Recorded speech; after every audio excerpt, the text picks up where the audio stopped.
Okay, Callum, hello. Welcome to Integration 101. Hooray! No, but seriously. Okay, so I think this is the question you asked me to do for you, and I thought I'd just put it up on YouTube because that's easier than trying to explain it through text. And I was at home anyway, and I like Paint.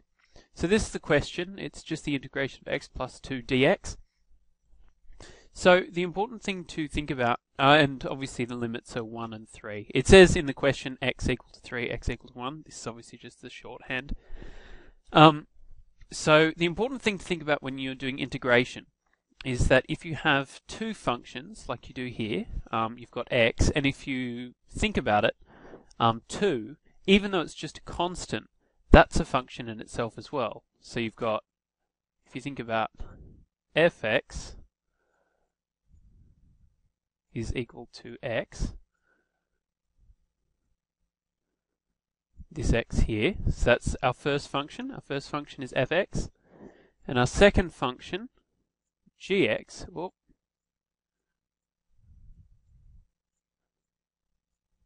is equal to 2. Now you probably already know that the integration of fx plus gx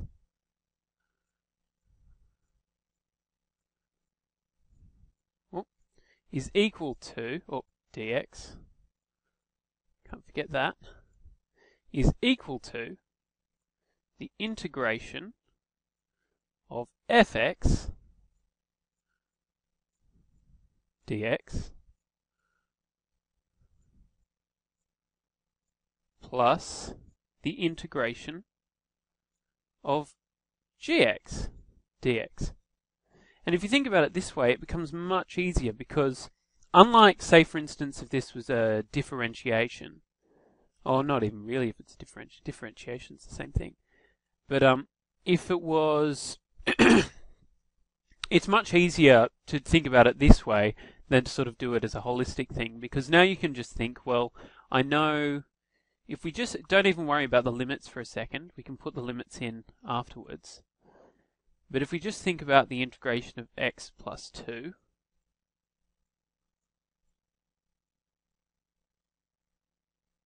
dx, and we think about the first part, we know that the integration of x, if we raise the power by 1, you get x squared.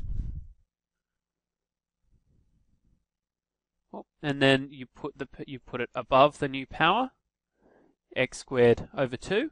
And if you think about 2, you raise the power of 2 by 1, so there it's just 2x. And 2x over 1 is obviously just 2x.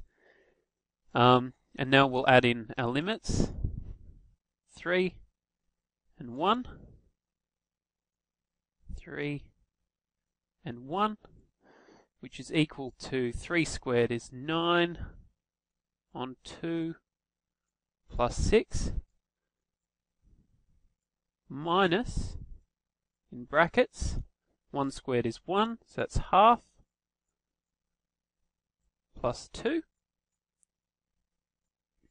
Now if we simplify that out, I'll just get that out of the road. You get, I'm running out of screen space here, aren't I? That's alright. So if you simplify that out, you get that's equal to 9 on 2 plus 6 is equal to 21 on 2 minus half plus 2 is 5 on 2. And your answer is equal to 16 on 2. And I'll just double check my phone just to make sure that was the answer they got. Yeah, it was. Good. So I hope that helps anyway. It's kind of a weird way of answering a question, I know, but I thought it's sort of easier than trying to communicate it through text, which just I'm no good at all. So yeah, if you have any more questions, feel free to ask. If this worked, I'm happy to do YouTube clips more often because I actually kind of enjoyed doing that. That was quite fun. Anyway, yeah. Pleasure.